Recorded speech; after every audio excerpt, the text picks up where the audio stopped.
राधे राधे दोस्तों। आज की हमारी इस वीडियो में हम आपके लिए महाशिवरात्रि व्रत की कथा और व्रत की विधि लेकर प्रस्तुत हुए हैं। महाशिवरात्रि व्रत 1 मार्च 2022 मंगलवार को मनाया जाएगा। इस वर्ष महाशिवरात्रि पर बहुत ही शुभ संयोग है। शुभ मुहूर्त में विधिवत पूजा करें। महाशिवरात्रि व्रत की कथा कुछ इस प्रकार से है। किसी गांव में एक ब्राह्मण परिवार रहता था। ब्राह्मण का लड़का चंद्रसेन दुष्ट प्रवृत्ति का था। बड़े हो जाने पर उसकी इस नीच प्रवृत्ति का विकास होने लगा। वह बुरी संगत में पड़कर चोरी तथा जुए आदि में उलझ गया।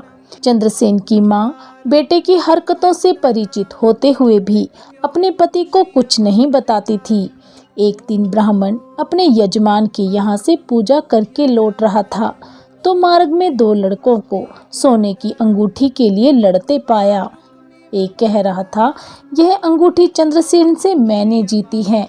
दूसरा यह हठ किए था कि अंगूठी चंद्रसेन से मैंने जीती है। यह सब देख सुनकर बेचारा ब्राह्मण बहुत ही दुखी हुआ। उसने दोनों लड़कों को समझा बुझाकर अंगूठी ले ली।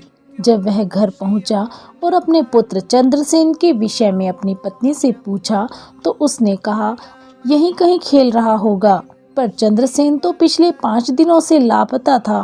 ब्राह्मण ऐसे घर में क्षण भर भी नहीं रहना चाहता था जहां उसका जुआरी तथा चोर बेटा रह रहा हो तथा उसकी मां उसके अवगुणों पर हमेशा पर्दा डालती हो। घर से ही कुछ चुरा ले जाने के लिए चंद्रसेन आ ही रहा था कि दोस्तों ने पिता की नाराजगी जाहिर कर दी। चंद्रसेन उल्टे पांव भाग निकला। रास्ते में कहीं मंदिर के पास कीर्तन हो रहा था। भूखा चंद्रसेन कीर्तन मंडली में बैठ गया। उस दिन शिवरात्रि थी।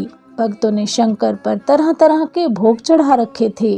चंद्रसेन इसी भोग सामग्री को उड़ाने की ताक में लग गया। कीर्तन करते करते भक्त इतने मगन हो गए कि आंखें बंद करके कीर्तन करने लगे। चंद्रसेन सबकी आंखें बंद होती देख मौके का लाभ उठाकर भोग की चोरी कर भाग निकला। मंदिर से बाहर निकलते ही किसी भक्त की आंख खुली और उसने चंद्रसेन को भागते देखा। चोर चोर कहकर शोर मचाया। लोगों ने उसका पीछा किया। भूखा चंद्रसेन भाग न सका और किसी डंडे के प्रहार से चोट खाकर गिरते ही मृत्यु को प्राप्त हो गया। अब मृतक चंद्रसेन को लेने शंकर के गण तथा यमदूत एक साथ वहां पर पहुंचे। यमदूतों के अनुसार चंद्रसेन नरक का अधिकारी था।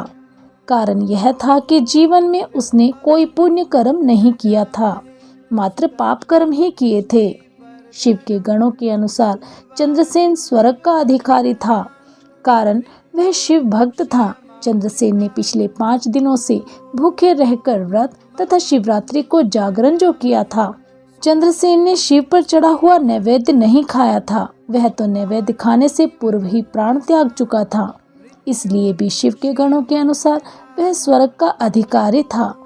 ऐसा भगवान शंकर के अनुग्रह से ही हुआ। इस प्रकार खेल प्रवृत्ति का चंद्रसेन मोक्ष का अधिकारी हुआ। यमदूत खाली हाथ लौटे और चंद्रसेन को भगवान शिव के सत्संग मात्र से ही मोक्ष मिल गया। बोलिए शिव शंकर भोलेनाथ की जय। इस व्रत की विधि कुछ इस प्रकार से है कि इस दिन प्रातःकाल स्नान ध्यान करके निराहार रहें। पुष्प पत्र तथा सुंदर वस्त्रों से मंडप तैयार करके वेदी पर कलश की स्थापना के साथ ही गौरी शंकर नंदी की मूर्ति रखें। कलश को जल से भरकर रोली मोली चावल पान सुपारी लौंग इलायची चंदन धूप दीप दूध दही घी शक्कर शहद कमलगट्टा धतूरा कनेर आक के पुष्प बेलपत्र मकुआ तथा प्रसाद शिव जी को अर्पित करके पूजा करनी चाहिए।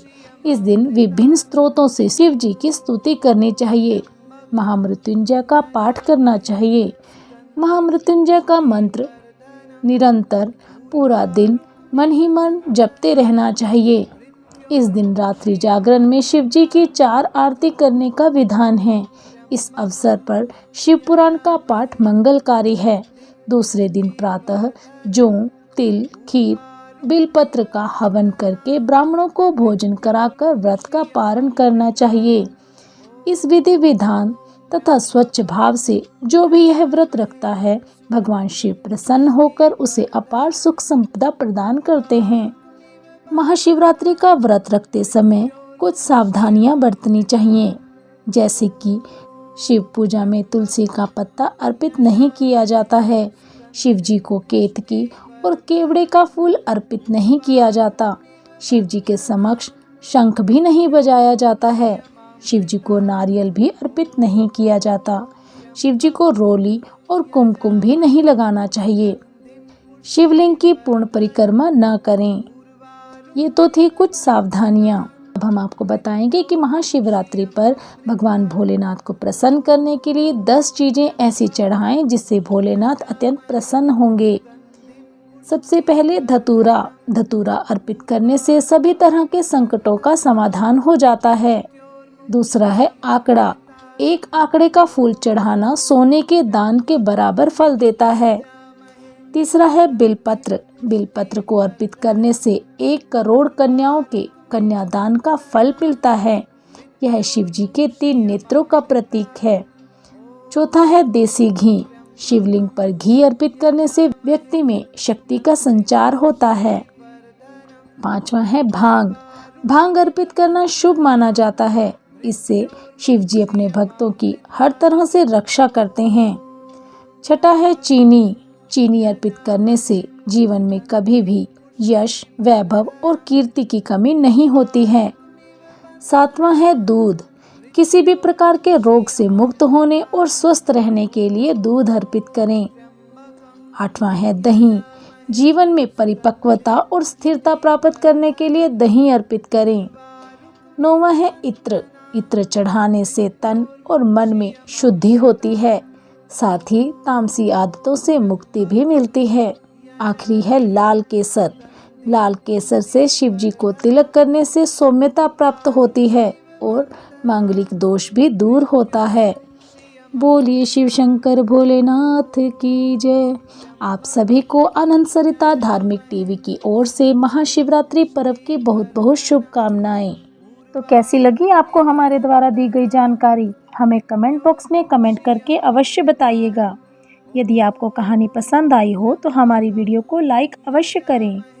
और भी ऐसी ही धार्मिक कहानियाँ और उनसे जुड़ी जानकारियाँ प्राप्त करने के लिए हमारे चैनल को सब्सक्राइब करें। हमारी सभी वीडियो की अपडेट आपको प्राप्त होती रहे, इसलिए बेल आइकन अवश्य दबाएं और हमारे द्वारा दी गई जानकारियों और कथाओं को आगे शेयर कर हमारा उत्साह अवश्य बढ़ाएं। बहुत बहुत धन्यवाद।